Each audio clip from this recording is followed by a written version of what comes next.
कुठून आलाय?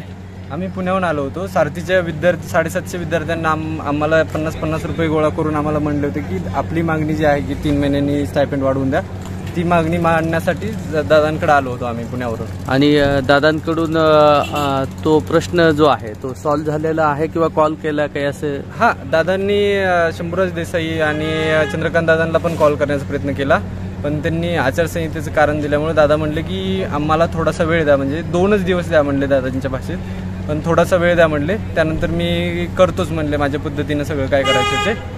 मग आम्ही दादांकडून आशा ठेवलेली आहे की दादा आमचं काम करून देतील. नक्कीच. आणि मनोज जरांगे पाटील, पुण्यातही अनेक नेते आहेत, अनेकांना तुम्ही भेटू शकता पुण्यात सुद्धा. मग पाटलाकडे काय यावंसं वाटलं? पुण्यावरून एवढं लांबून तुम्ही आलाय. कारण की आम्ही मागं भेटलो वेगवेगळ्या नेत्यांना पुण्यातल्या, पण त्यांच्याकडून निरुत्साहच दिसून आला. मग आम्हाला वाटलं की आमच्या समाजाचा एकच वाली आहे तर यावं इथं, आणि आम्हाला आल्यानंतर हायचं वाटलं की बाबा एका माणसाने आमच्याजवळ आपल्या आईवडिलांसारखं सोबत बसून घेऊन आम्हाला त्यांनी ऐकून घेतलं. आत्तापर्यंत आमचा अनुभव असा होता की आम्हाला अपॉइंटमेंट फक्त अनऑफिशियल मिळायची आणि ते म्हणायचे की आत्ता भेटू शकणार नाही कारण की आम्ही नाही आहेत अवेलेबल. पण दादांनी काय केलं की दादांनी आमचा विषय खूप वेळ त्यांनी समजून घेतला. त्यांना खूप घाई असताना पण त्यांनी खूप वेळ बोलून घेतलं. वरती जे अधिकारी आहेत किंवा मंत्री आहेत त्यांना फोन करायचा प्रयत्न केला, ते उचलत नाही, तरी पण आमच्यासाठी वेळ काढून बसले.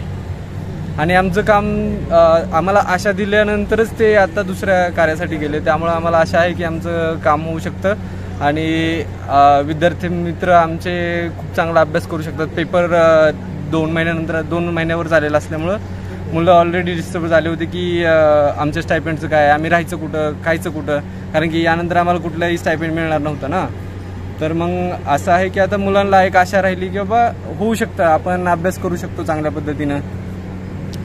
नक्कीच हे प्रत्येकाचे प्रश्न आहेत. अनेक प्रश्न दादा या ठिकाणी सोडवण्याचं काम करत असतात.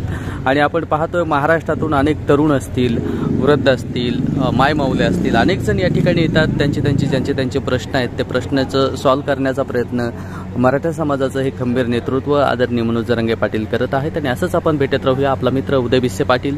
जय जिजाऊ, जय शिवराय, धन्यवाद.